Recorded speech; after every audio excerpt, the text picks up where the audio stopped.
नमस्कार। आपका अखबार के अंक में आपका स्वागत है। मैं हूं प्रदीप सिंह। अखिलेश यादव के एक गुण को तो मानना पड़ेगा, बहुत साहसी व्यक्ति है और साहसी व्यक्ति ही धारा के विपरीत चलने का साहस जुटा पाते हैं। तो अखिलेश यादव इस समय धारा के विपरीत चलने की कोशिश कर रहे हैं और इस कोशिश में उन्होंने एक नए राजनीतिक सिद्धांत का प्रतिपादन किया है। उनका कहना है कि वो वंशवादी परिवारवादी पार्टियां पॉलिटिकल फील्ड में सरवाइव करेंगी जो परिवार के आधार पर चलेंगी, यानी बाकी लोगों को बाहर रखेंगी। उन्होंने कहा कि तमाम पार्टियां टूट गई, मेरी पार्टी इसलिए नहीं टूटी कि 5 लोकसभा सदस्य तो मेरे घर के हैं, परिवार के हैं। परिवारवाद राजनीति में सफलता का सबका मूल मंत्र है, ये अखिलेश यादव कह रहे हैं। लेकिन ये बात केवल अखिलेश यादव ही कह सकते हैं और कोई ऐसा कहने का साहस नहीं हो सकता। जो अगर आपके आसपास सब कुछ गिर रहा हो, ध्वस्त हो रहा हो और उसमें आपको लगे कि कुछ हो ही नहीं रहा है, हम तो सुरक्षित हैं, तो इसलिए हमारे आसपास जो हो रहा है वो केवल भ्रम है। अब आप देखिए क्या हुआ है देश में, अलग अलग राज्यों में परिवारवादी पार्टियों का। सबसे बड़ी और सबसे पुरानी परिवारवादी वंशवादी पार्टी है कांग्रेस पार्टी। 42 साल हो गए उसको केंद्र में लोकसभा में बहुमत नहीं मिला, क्योंकि परिवार का प्रभाव, परिवार की अपील लगातार कम होती जा रही है। लगातार 3 बार लोकसभा चुनाव हार चुकी है। लगातार 3 बार उसकी विरोधी भारतीय जनता पार्टी सरकार बना चुकी है। नरेंद्र मोदी प्रधानमंत्री बन चुके हैं। एक एक करके राज्यों से सत्ता से बाहर होती जा रही है। अब उसकी सरकार कहां बची है? हिमाचल प्रदेश में, तेलंगाना में, कर्नाटक में और अभी केरल में। 28 राज्यों में से सिर्फ 4 राज्यों में कांग्रेस पार्टी सत्ता में है और इन 4 राज्यों में भी हिमाचल प्रदेश में अगले साल दिसंबर में चुनाव होना है और 2028 में तेलंगाना और कर्नाटक में चुनाव होना है। उसके बाद कांग्रेस लौट कर आएगी कि नहीं, इसकी गारंटी तो कांग्रेसी भी नहीं दे सकते। उसके अलावा देखिए, कर्नाटक की बात की तो कर्नाटक में देवगौड़ा परिवार की राजनीति खत्म हो गई है। पंजाब में 27 में चुनाव होने वाले हैं। बादल परिवार की पार्टी श्रोमणी अकाली दल हाशिए पर चली गई। बगल में हरियाणा है, उसमें कभी एक समय तूती बोलती थी 3 लालों की, देवीलाल, बंसीलाल और भजनलाल। आज तीनों के परिवार के लोग कहां हैं, राजनीति में उनकी क्या स्थिति है, उनकी क्या भूमिका है, यह बताना बड़ा कठिन काम है।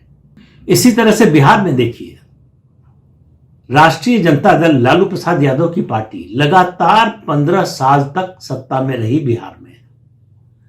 आज उनके राजनीतिक वारिस और उनके बेटे तेजस्वी यादव, उनकी हालत आप समझिए कि 1 सीट और कम हुई होती तो नेता प्रतिपक्ष का भी दर्जा न मिलता। इस हालत में पहुंच गई है वो पार्टी जिसने 15 साल लगातार राज किया और बीच में 2 बार जो है, जब नीतीश कुमार पाला बदल कर गए तो फिर सत्ता में आई। इस सब के बावजूद ये स्थिति है और 2005 से लगातार नीतीश कुमार मुख्यमंत्री हैं। उनके खिलाफ चुनाव लड़े। एंटी इनकम्बेंसी का अंदाजा आप इसी से लगा सकते हैं। लेकिन एंटी इनकम्बेंसी के बावजूद आरजेडी जो है 25 सीट के आगे नहीं बढ़ पाई। यह है आरजेडी का हाल, परिवार की पार्टी, वंशवादी पार्टी का हाल बिहार में, उत्तर प्रदेश के बगल में ही है। अब अखिलेश यादव को देख लीजिए, उनके परिवार को देख लीजिए। मुलायम सिंह यादव ने पार्टी बनाई और पार्टी को परिवार बनाने की बजाय परिवार को पार्टी बना दिया। तो अब अखिलेश यादव उसी रास्ते पर और आगे बढ़ना चाहते हैं। उन्होंने आज प्रेस कॉन्फ्रेंस की। उनके साथ प्रेस कॉन्फ्रेंस में उनकी पत्नी और लोकसभा सदस्य डिंपल यादव बैठी थी। कोई बुराई नहीं, उनकी पार्टी की लोकसभा सदस्य हैं, पार्टी की नेता हैं, बगल में बैठे तो कोई हर्ज नहीं है। लेकिन समाजवादी पार्टी के दूसरे नेता कहां गए? दूसरे नेता वहां मौजूद क्यों नहीं थे? तो अखिलेश यादव ने जो कहा कि मेरी पार्टी इसलिए नहीं टूटी कि 5 लोकसभा सदस्य परिवार के ही हैं, तो वो उसके जरिए संदेश क्या देना चाहते हैं? उन्होंने साफ साफ संदेश दिया समाजवादी पार्टी के सारे नेताओं को कि अगर इस पार्टी में रहना है तो इस परिवार को बर्दाश्त करना पड़ेगा या इस परिवार के साथ चलना पड़ेगा या इस परिवार की ही बात माननी पड़ेगी। आपके लिए उतनी ही जगह है जितनी हमारे परिवार से बचेगी। हमारे परिवार से जो बच जाएगा, जो बचा खुचा होगा, वो आपको मिल सकता है, और वो भी हम तय करेंगे कि किसको मिलेगा। दूसरा संदेश उन्होंने दिया कि यादव परिवार की नई पीढ़ी आने वाली है।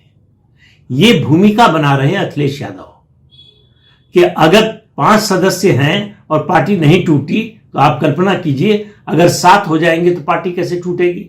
उन्हीं के सिद्धांत के आधार पर कह रहा हूं। तो ये भूमिका तैयार हो रही है यादव परिवार के नए सदस्यों के राजनीति में आगमन की। जो समाजवादी पार्टी में जो समझ जाएं, उनको इससे एडजस्ट करना पड़ेगा। जो नहीं समझेंगे वो हाशिए पर जाएंगे या फिर अपना नया घर तलाश ले।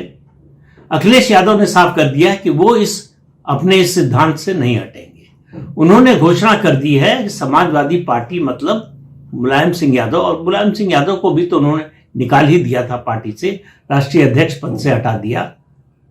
जितना अपमानित कर सकते थे किया उन्होंने 2017 के चुनाव से पहले।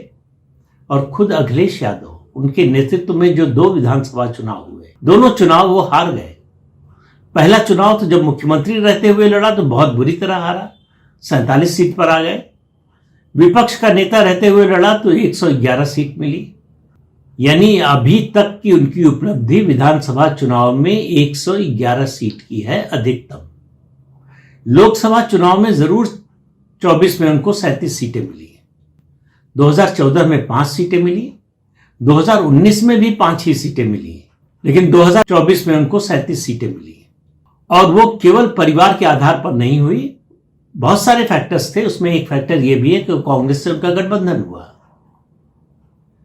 तो कांग्रेस से गठबंधन के कारण 37 सीटें मिल गई, परिवार के कारण मिल गई, या जो राजनीतिक परिस्थितियां थी 2024 में उनके कारण मिल गई, या भारतीय जनता पार्टी की जो गलतियां थी नैरेटिव को लेकर, उसके अलावा टिकट बंटवारे को लेकर, उसके कारण मिल गई। कारण कुछ भी हो, सच्चाई फैक्ट तो यही है कि उनकी पार्टी को 37 लोकसभा सीटें मिली, जो भारतीय जनता पार्टी से ज्यादा थी।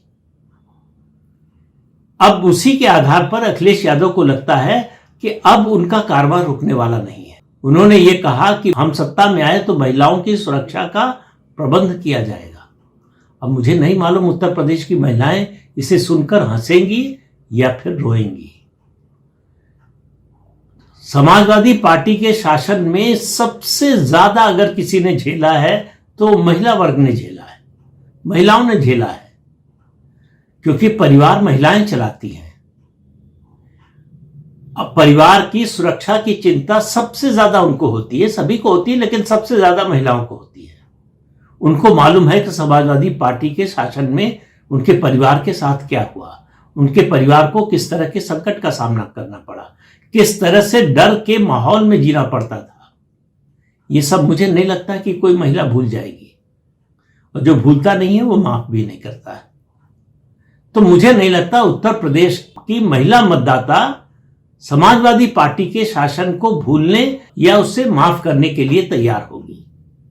वो भी उस परिस्थिति में अगर मान लीजिए समाजवादी पार्टी के शासन में जो हो रहा था उससे बुरा होता या उसी तरह से हो रहा होता भारतीय जनता पार्टी के शासन में, तब भी एक बार संभावना बन सकती थी।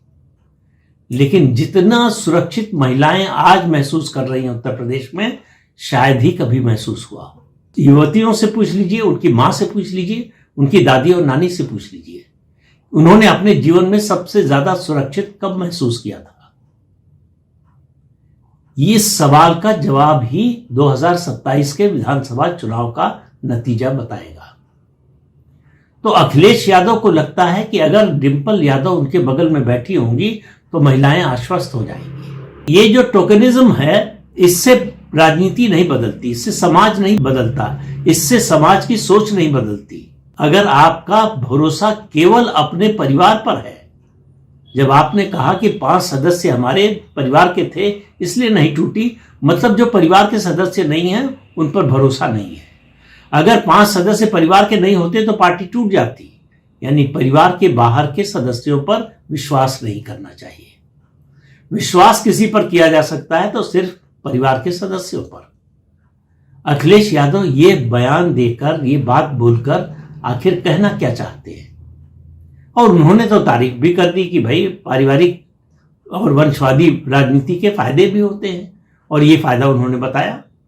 हालांकि उन्होंने ये नहीं बताया कि वंशवादी राजनीति के नुकसान क्या होते हैं। जो उनके चारों तरफ नुकसान दिख रहा है, राजनीतिक विध्वंस दिख रहा है, उसको वो देखने को या देख रहे हैं तो स्वीकार करने को तैयार नहीं है। टिपिकल तरीका है सच्चाई से भागने का। मूंदहु आंख कतहु कुछ नहीं, आंख बंद कर लीजिए कहीं कुछ नहीं है। शुतुरमुर्ग इसी नीति पर चलता है। जब रेत का तूफान आता है तो रेत में वो गर्दन गड़ा लेता है, उसको लगता है कि कुछ होगा ही नहीं, हम तो देख ही नहीं रहे। वही हाल अखिलेश यादव का है। उनको समझ में नहीं आ रहा है कि देश में, समाज में किस तरह का परिवर्तन हो रहा है। वंशवादी राजनीति से लोग धीरे धीरे कटते जा रहे हैं, दूर जा रहे हैं। वंशवादी राजनीति पर लोगों का विश्वास, भरोसा घटता जा रहा है। वंशवादी राजनीति को जहां भी विकल्प मिल रहा है डिस्कार्ड कर रहे हैं, और जहां डिस्कार्ड कर दिया वहां क्यों अपनाएंगे।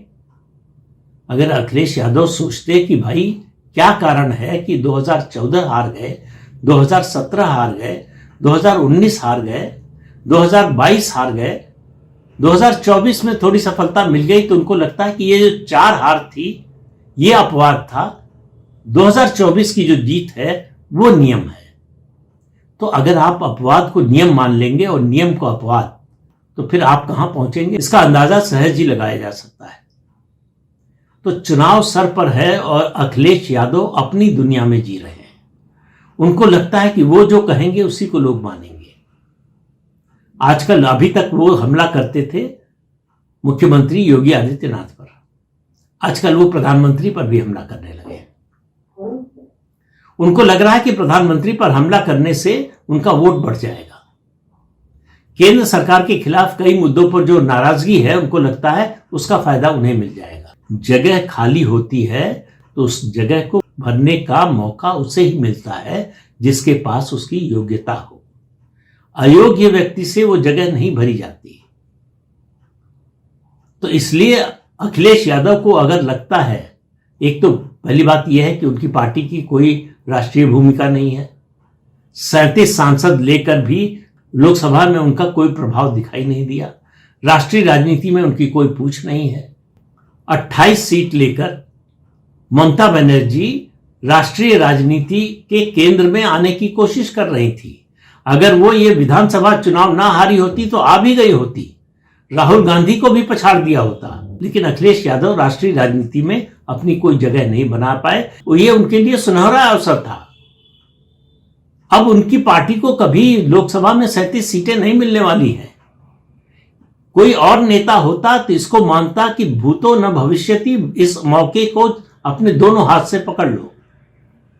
लेकिन वो अपनी दुनिया में जीते रहे। उनको लगता है कि जनता के बीच में जाने से, लोगों के बीच में जाने से कुछ नहीं होता।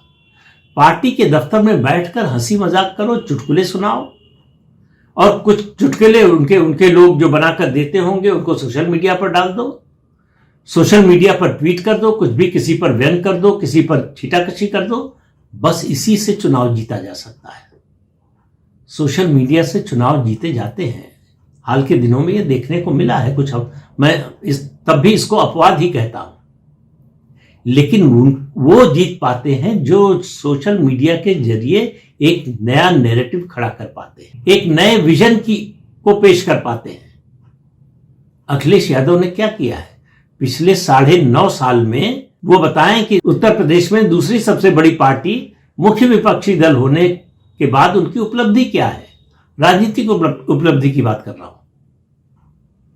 घर से वो कितनी बार निकले हैं, लखनऊ शहर से कितनी बार निकले हैं, और अब तो सांसद हैं तो दिल्ली में भी रहते हैं। और किसी को नहीं, मैं तो बार बार कहता हूं, कई बार कह चुका हूं कि केवल वो अपने पिता मुलायम सिंह यादव को देख लेते कि जनता के बीच में कितनी बार और कैसे जाते थे। क्या अखिलेश यादव उसका 10% भी जाते हैं? उत्तर प्रदेश के मुख्यमंत्री योगी आदित्यनाथ हर दिन 2 जिले का दौरा कर रहे हैं। उन्होंने पिछले 3 महीने में जितने जिलों का दौरा किया है, 9.5 साल में अखिलेश यादव उतने जिलों में नहीं पहुंचे हैं।